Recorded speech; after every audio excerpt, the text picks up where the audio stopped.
Hey everyone, I'm your friendly neighborhood Cameron with SpeedCubeShop.com. Today we'll be taking a look at yet another installation in the DianSheng Galaxy Big Cube Magnetic Series. Boy, was that a mouthful. The 10x10 is finally here, so let's go ahead and dive right into it. First thing off the bat that actually Jaden noticed, who will be visiting us a little bit later in the video, is they actually finally updated the box to be just a little bit better quality, so that way like the paper doesn't like rip and stuff. So it's the small details that matter.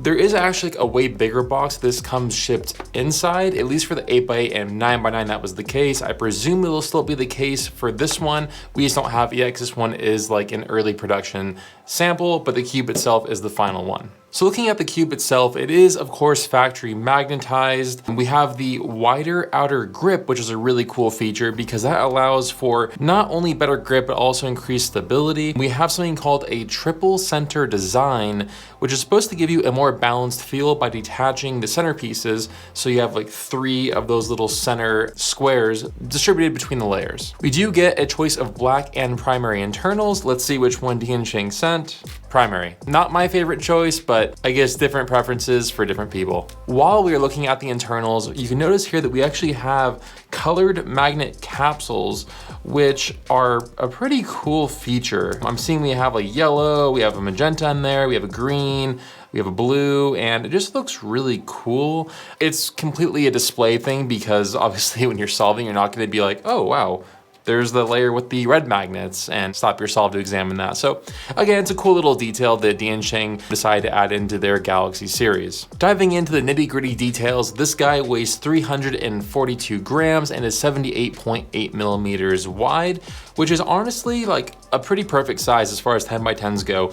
The Galaxy series as a whole has been really compact and easy to handle, which is nice. Definitely, I would say, really comfortable size choice. Of course, we have the bright stickerless high gloss shades. I'm not actually too sure how much more glossy these are over just like a regular plastic. It does look like it maybe is a little bit more glazed donut-y.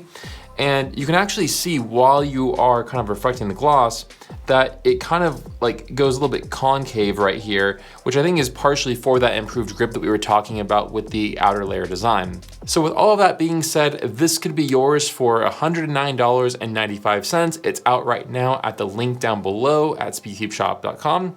Pick one up if you're feeling kind of saucy or want to expand your big cube collection or get into it. A really quick spark note is that you do have an adjustable screw spring design. I haven't really mentioned this in other Galaxy videos, but figured it's worth clarifying that you can actually adjust the tension setting on this to make it tighter or looser.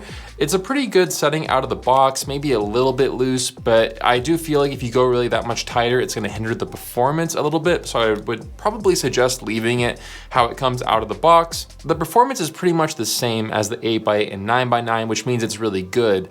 It has kind of a scratchy turning sound kind of throughout all the layers.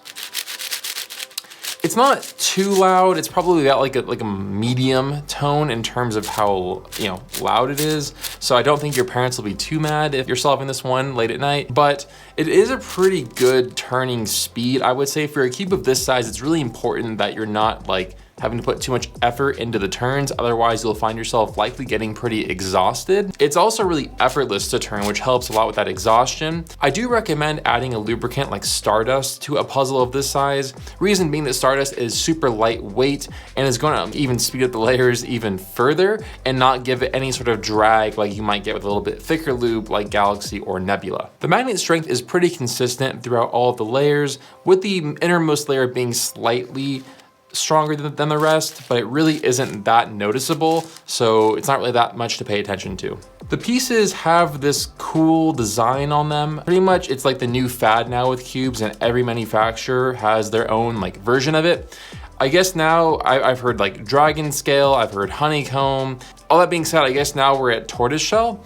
So this one is now the tortoise shell piece design. Point of this is not just to look cool, but it also does help the lubricant distribution to make it a little bit more even and kind of spread out properly amongst the different pieces. Hitting on the accessories really quickly, I don't have them here with me because they come in the bigger box that I do expect this to be released in, but they give you a really nice cleaning cloth, a screwdriver, a stand. You get some cool accessories with the Galaxy 10x10, and it's kind of cool that they actually give you a little cleaning cloth because DianSheng seems to be pretty proud of their high gloss surface, and they want to keep it looking nice and glossy. Hey everyone, I'm Jaden from the Custom Cubes department, and these are my quick thoughts on the DianSheng 10x10. So the magnet strength, as Cameron mentioned, is pretty similar on each layer until you get to about the innermost layer here, which is slightly stronger. It's not as noticeable, but it's kind of like once you notice it, it doesn't go away. You can't unnotice it, but it's not super strong and super annoying.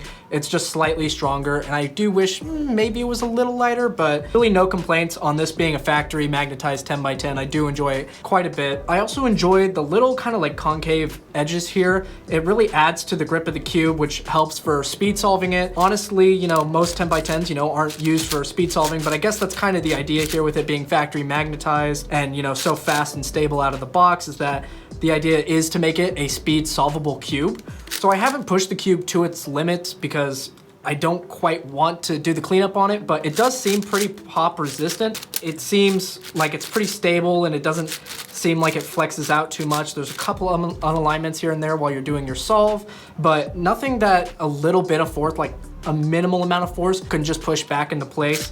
I haven't had like a single piece pop out like even slightly, so I'd say that's a pretty good sign. Overall, I like the cube a lot. Definitely worth buying, especially if you want to get into speed solving like the big cubes. So those are my thoughts on the DianSheng 10x10, and I'm gonna pass it back to Cameron.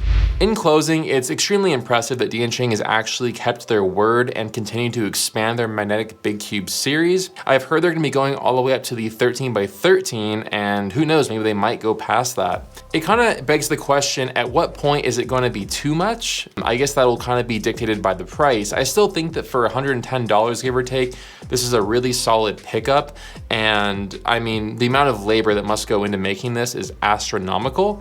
So I think it's worth every single penny, and I would recommend this any day of the week over a non-magnetic 10x10. It's just way harder to turn and control, where this is an absolute breeze. I do sort of wonder as well that with releases like this coming out and times getting lower and lower, in fact, I've seen 8x8 solves in as low as 3 minutes just about. So I am kind of wondering if at some point we will start to see bigger cubes like the 8x8 and 9x9 make their way into WCA competitions. So let me know in the comment section down below if you think that at some point 8x8 and 9x9 can or should be a WCA event.